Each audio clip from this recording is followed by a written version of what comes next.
My name is Collins. I'm 34, and until today, I was just another family problem quietly swept aside.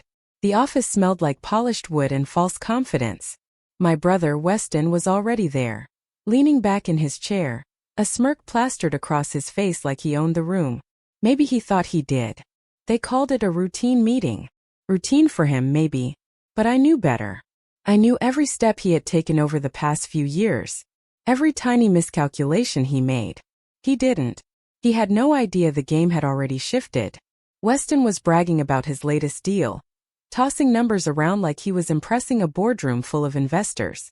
But his audience wasn't investors, it was our family. People who should have known better. They nodded, laughed at his jokes, the ones he thought were clever, and I stayed quiet, sipping my water, letting every word sink in. Every brag was a confession. Every chuckle a clue. The meeting invitation had sounded harmless. Just a discussion about strategy, updates, projections. Nothing for you to worry about, Weston had said. His confidence was loud and he wore it like armor. But he didn't notice the undercurrent of tension. He didn't see the way my fingers itched to turn a single page, the stack of emails, contracts, and receipts I had quietly collected for months. I wasn't here to participate. I was here to observe, to document, to wait for the perfect opening. And it was coming. Weston glanced my way, his smirk widening as if to say, "You're still behind me. You always will be." But I wasn't behind him anymore. Not really. I knew something he didn't, and that knowledge was power. Quiet, precise, and unstoppable. The room hummed with false confidence. I watched authority figures, mentors, advisors, board members give him the floor. He dominated the conversation, interrupted, smiled, charmed. And still I stayed calm. Let him think this meeting was his. Let him bask in the illusion. Because the agenda had already shifted. Every interaction, every casual assumption he'd made over the years was documented. Every time he took from me and called it his right, I made a note. Every slight, every dismissal, every manipulation. I now had a thread I could pull. The fabric of his confidence would unravel. He didn't know it yet. But I did. And when the moment came, I wouldn't just speak. I would show. The room would finally see the truth. The truth he had tried to bury under charm and entitlement. He walked into that room thinking he was untouchable. He didn't know the agenda had already changed. If you're watching this, leave a comment telling me where you're tuning in from and what time it is. I want to see who's following this as it happens. Weston always had a way of making small favors feel like obligations. At first it was simple. I'd cover a minor expense, help him with a client pitch, or lend a hand with logistics. It seemed harmless. Family helping family, right? But it never stayed small. Each favor became an expectation, a quiet demand. And every time I hesitated, he leaned on our parents, telling them I was uncooperative, dramatic, selfish. And every time they nodded, they agreed. They validated his version of reality. I started noticing a pattern. He took and everyone else looked the other way. I kept quiet.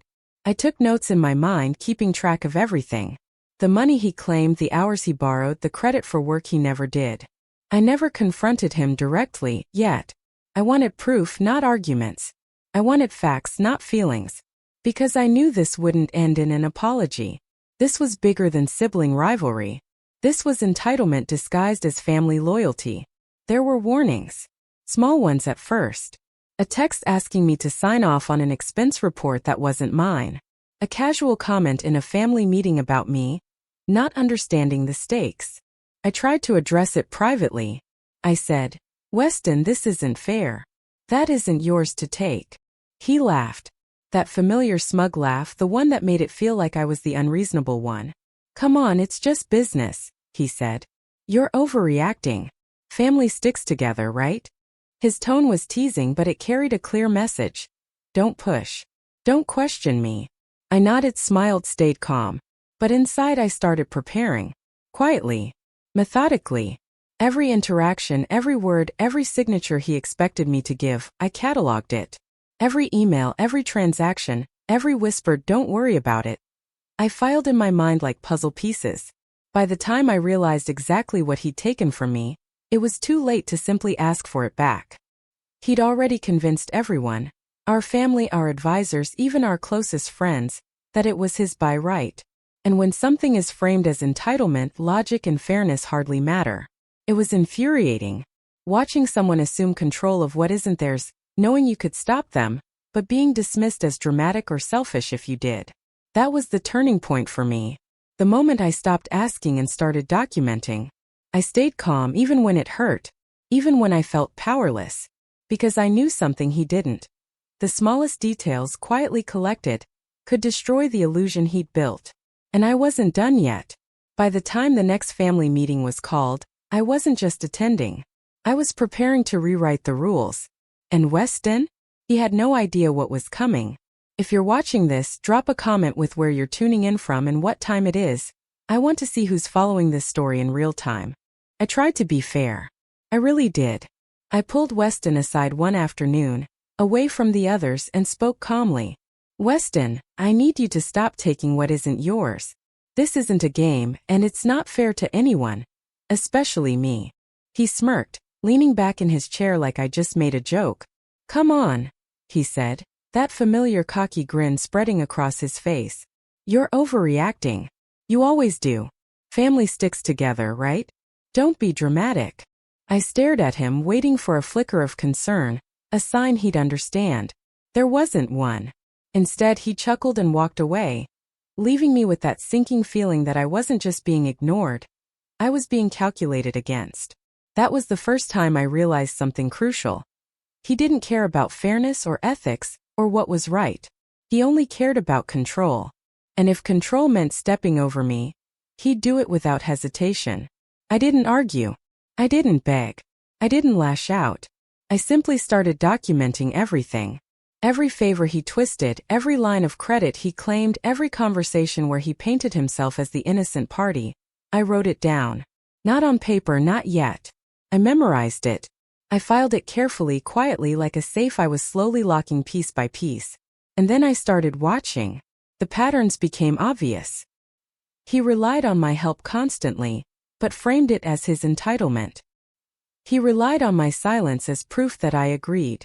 And our family? They ate it up. They nodded and smiled, assuming I was simply supportive, when really I was learning every move he made. It wasn't just his confidence that made him dangerous. It was how convincingly he presented it as fact. By the time he left the room, I could see him in action. Charming everyone, claiming credit, making it look effortless. And I knew deep down that the moment I confronted him again, there would be consequences. Not for him, but for me. That was the moment I stopped asking and started preparing. I began to track emails, contracts, and transactions. I took screenshots, made notes, and saved every proof I could find. Every small act of manipulation, every overstepped boundary, every claim he had made as his right, became a bullet point in my mental dossier. Because I understood one thing that Weston didn't. I wasn't just documenting for later. I was building leverage. The day would come when all of this, the favor twisted into entitlement, the assumptions, the lies, would be undeniable. And when it did, the story would finally change. He thought he was untouchable. He thought family loyalty was enough to shield him. But loyalty has limits, and preparation? Preparation never fails. If you're watching this, drop a comment with where you're tuning in from and what time it is. I want to see who's witnessing this story as it unfolds around the world. While Weston went about his day thinking he was untouchable, I was quietly building a record no one could ignore. I collected every email, every contract, every note that even hinted at his overreach. Every favor he twisted into entitlement. Every word he used to make the family believe he deserved more. I filed it all methodically, piece by piece. It wasn't flashy. It wasn't dramatic. No one even noticed what I was doing. I smiled, I nodded, I stayed calm in the meetings, letting him dominate the room. Let him charm, let him boast. The more confident he was, the better my plan worked. Then I noticed something, a loophole. Something small, almost invisible, buried deep in the corporate bylaws and family agreements. It wasn't obvious. Weston would never see it coming. But I saw it, and I realized that if I played this right, the next meeting wouldn't be his at all. So I set the stage. I scheduled the meeting, framing it as just another routine discussion, something he expected me to support him in. He never doubted I'd be there to back him up. He never doubted anyone else in the room would side with him. Confidence oozed from every movement he made as he walked into the office, a smug grin on his face, the room already his. Meanwhile, I stayed silent, calm, collected. Every document, every receipt, every carefully saved message was in my mind, ready. Every detail I tracked for months, every small betrayal he had made. I held like cards to be revealed at the perfect moment. No one suspected. No one saw it coming. Not him, not the executives, not even the senior board members. The expectation was that this was Weston's moment, his victory. But the truth had been quietly gathering power for months, and it was about to speak louder than any boast he could make. I watched him from across the table as he launched into his presentation, smiling, confident, certain the meeting was his. Everyone laughed at his jokes. Everyone nodded at his points. And I sat there saying nothing, holding my calm like armor. What he didn't realize was that I wasn't walking into that meeting to defend him. I wasn't there to nod or validate or explain. I was there to shift the balance of power quietly, precisely, with evidence that couldn't be disputed. And the moment would come when everyone in that room would see the truth, and Weston wouldn't just be embarrassed, he'd be exposed. By the time the first slide clicked across the screen, I knew. He had no idea what was coming. And for the first time, I allowed a small, controlled smile. This wasn't about anger or revenge, it was about justice. If you're watching this right now, leave a comment with your city and the time you're seeing this. I want to see how far this story reaches, and who's ready for the moment the truth finally gets revealed. The boardroom smelled like polished wood, stale coffee, and tension. Weston was already there, leaning back in the leather chair like he owned the place.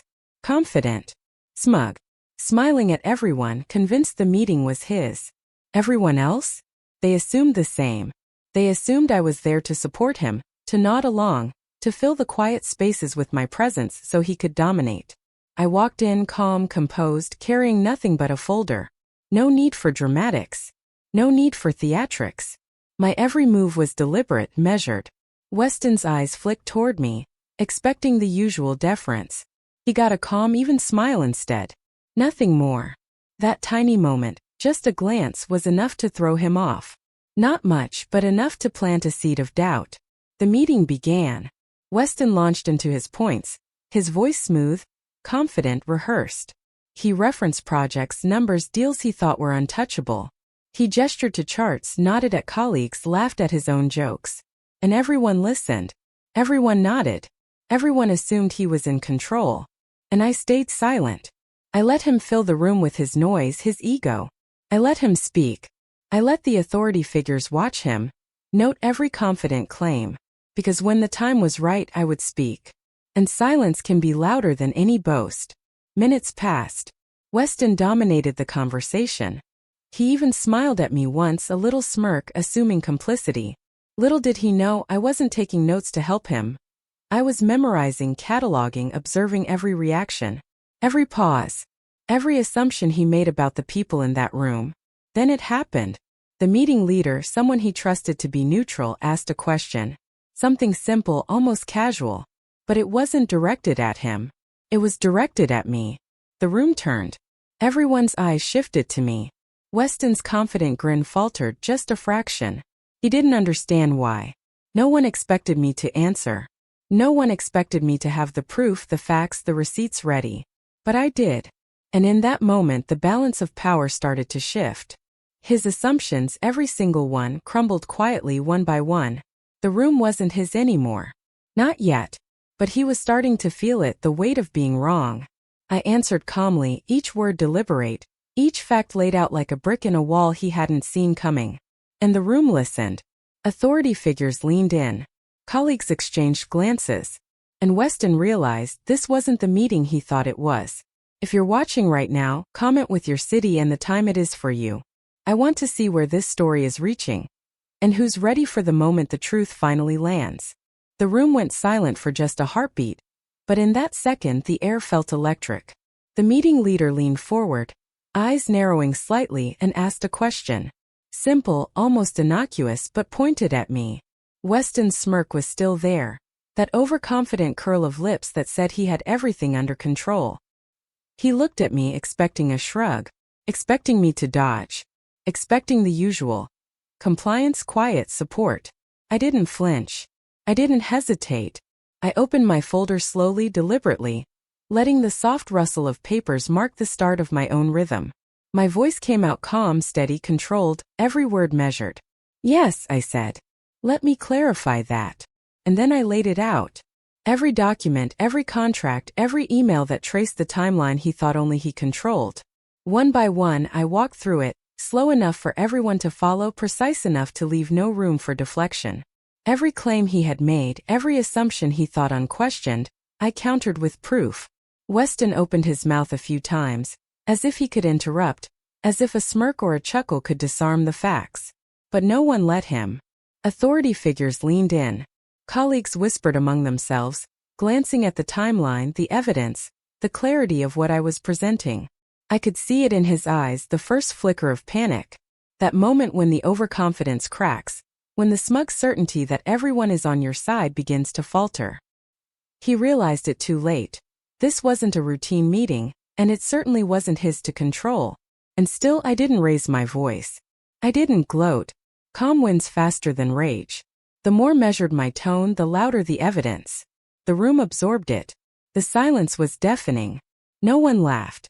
No one whispered. No one questioned the facts. And Weston sat there, slowly understanding that the narrative he had relied on for years was unraveling in front of everyone. I finished my explanation, letting the last fact hang in the air, letting it settle. The pause stretched. The room was fully mine now. Not with theatrics, not with shouting, but with undeniable clarity. Weston finally leaned back, swallowing, eyes darting between me and the meeting leader. He realized, in a single sharp moment, that the meeting he thought was his playground had turned into something else entirely. Something he hadn't prepared for. And just like that, the tide shifted.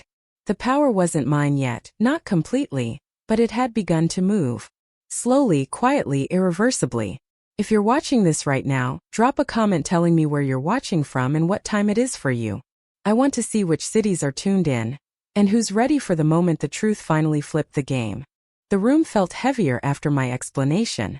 Every eye in the boardroom was on Weston now, and you could almost see the shift in the air.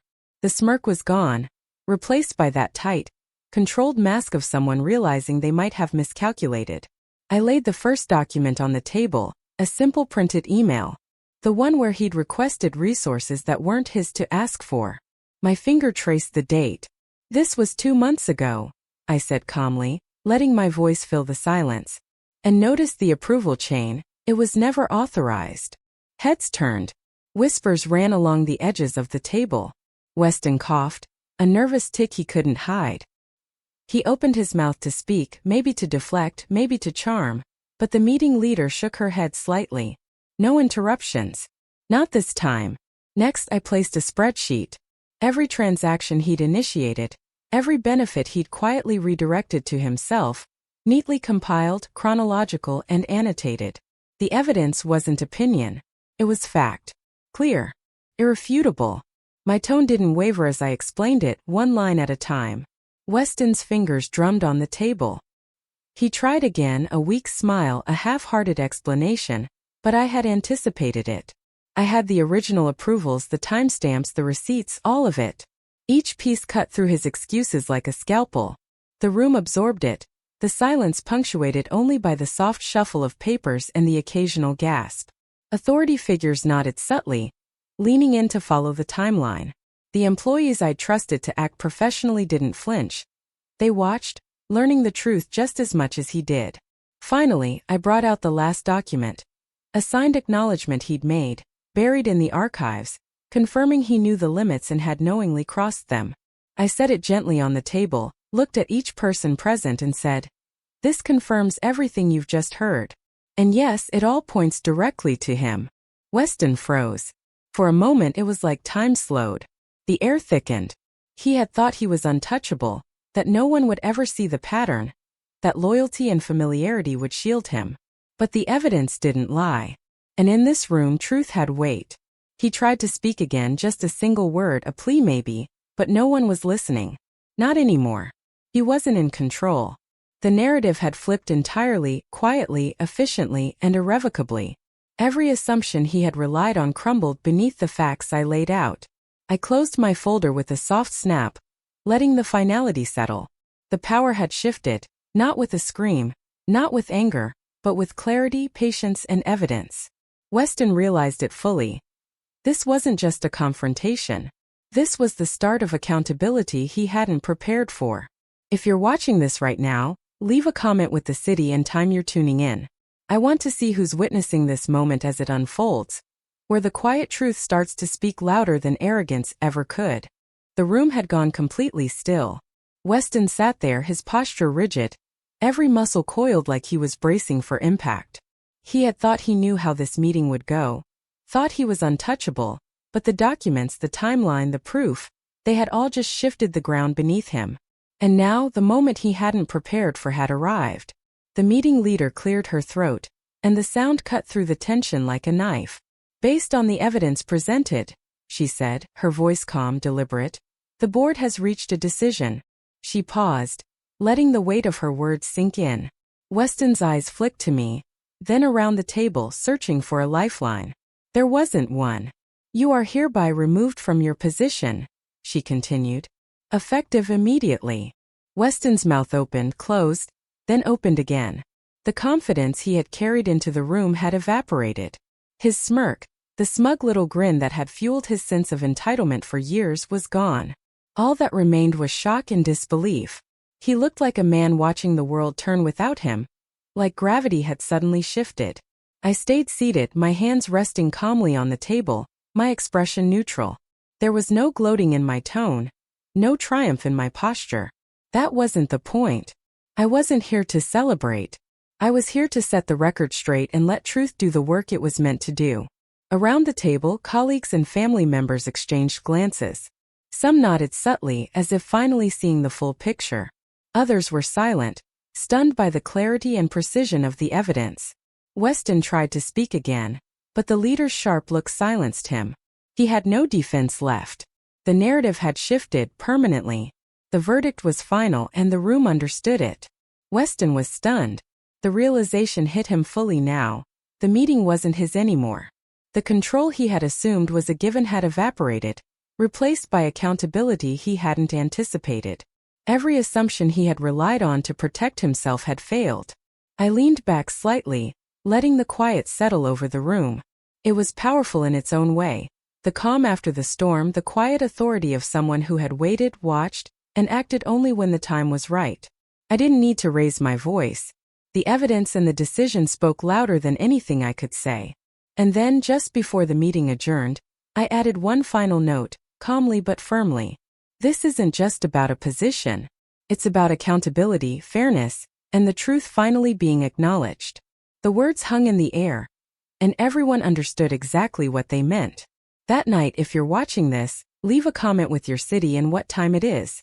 I want to see who's witnessing this moment, where quiet resolve reshapes everything, and where arrogance finally meets reality. The room cleared, but the echoes of the decision lingered. Weston didn't leave quietly. He stormed out, slamming doors, muttering under his breath. A mixture of fury and disbelief tangled together. I stayed where I was, calm, watching him go. There was no point in chasing him. The shift had already happened. He'd lost and the truth had won. I could feel the weight in the room slowly settle onto everyone else. Colleagues who had once hesitated to challenge him now glanced at me with a quiet acknowledgement. Family members, those who had tolerated his arrogance or overlooked his entitlement, seemed to see him for the first time. It wasn't personal. It was justice. A few moments later, my phone buzzed. It was a message from someone I hadn't expected. An apology. Simple, short, but genuine. I shouldn't have doubted you, it read. That was it. But it mattered. In the chaos of confrontation and pride, acknowledgement of truth is a rare thing. More messages came. Some were from people I thought were allies of Weston. They admitted they'd misjudged, they'd ignored the warning signs. Weston, meanwhile, was outside, pacing like a caged animal. I didn't call him, didn't confront him. I let him feel the full weight of the moment, let him absorb it in private. That's the difference between reaction and strategy. One is loud, immediate, and fueled by emotion. The other is quiet, deliberate, and unshakable. By the time I left the office, the story had already spread. A few colleagues whispered as I passed, their eyes on me, A mix of respect and awe. I could feel it, the power dynamic had permanently shifted. He could rage, threaten, or plead. None of it mattered anymore. That evening when I checked my phone, Weston had called. I didn't pick up right away. I let it ring. Finally I answered, calm and collected. His voice was strained, almost unrecognizable. "I never expected you to do that," he said. There was no accusation, no defensiveness. Just a quiet admission. A recognition of defeat he couldn't hide. I didn't gloat. I didn't celebrate. I simply said, "You underestimated the quiet ones, the ones who wait, observe, and plan. That's the lesson." He went silent for a moment, then hung up. That was it. No argument. No denial. Just a new reality settling over both of us. And in that silence I realized something important. Victory doesn't always need a fanfare. Sometimes it happens in a quiet room, in a calm mind, where preparation meets opportunity, and the truth finally speaks for itself. If you're watching this, leave a comment with your city and the time right now. I want to see where people are witnessing the moment when the quiet, calculated choice overtakes arrogance, and when patience finally wins the room. Sitting back in my office later that evening, I finally let myself breathe. The tension that had built over months, the small betrayals, the whispered assumptions, the quiet manipulations, had all reached their conclusion. Weston's calls, the raised voices, the disbelief, it was over. And for the first time in years I felt a strange, almost weightless peace. I thought back to the early days when every interaction with him had been a test. Every favor I'd extended had slowly turned into an expectation. Every warning I'd given quietly, without drama, had been laughed off. I had stayed calm, documenting, preparing, knowing that one day, the room would tilt in my favor. And now it had. It wasn't about revenge. It never was. I didn't want him humiliated in front of everyone. Although the look on his face that day was something I'll never forget. It was about justice. About truth. About showing that patience, strategy, and calm resolve could accomplish what shouting, bluster, and entitlement never could. I reached for my notebook, the one I'd kept through every meeting, every subtle theft, every sly comment he'd made over the years. I flipped through the pages, smiling at how meticulous I had been. Every email, every contract, every receipt, I had them all. The quiet diligence of preparation had paid off. In the room where everyone had assumed he was untouchable, I had been untouchable in ways they hadn't even realized. Later, when the office emptied and the quiet of the evening settled in, I reflected on what really mattered. It wasn't the confrontation. It wasn't the public acknowledgement or the power shift. It was knowing I had done everything correctly, ethically, and with clarity. I had chosen patience over rage, documentation over accusation, calm over chaos. And in doing so, I had preserved my integrity while correcting the wrongs done to me.